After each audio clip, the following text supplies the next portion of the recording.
Salam. 29-cu sual nizamına baxırıq burada.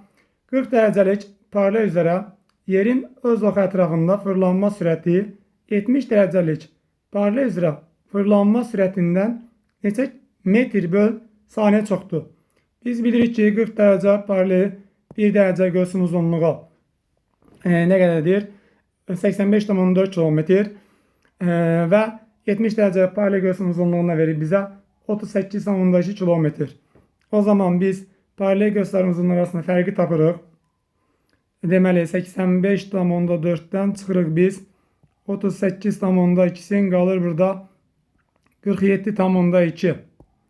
Və bizim aldığımız paralel göğs arasında 1 dərəcə göğsün uzunluğu arasında fərqdir. Və biz bunu 1 saatini tapmaq istəyirsək, yəni 1 saat ərzində nə qədər dövrləyir?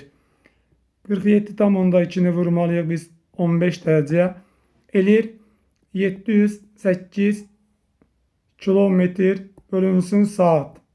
1 saata bu qədər dövrləyirsə, biz bunu metrlə əvəz eləsək, 708 kilometri metrə çevirəndə vurmalıyıq 1000'ə. 708'i vurmalıyıq 1000'ə. Eləyir 708 arkasına 3 sıfır əlavə edirik. Oldu metr. 1 saatımızda biz deməli saniyə çevirsək 60-60'a vururuq. 60 vurulsun 60. Bu delir 3600 saniyə.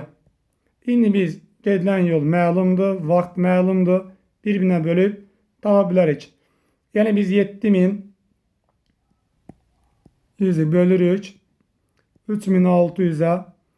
Alırıq buradan 196,6. Aldığımız cavab nə olur? Metr bölünsün saniye. Doğru cevabımız E variantı.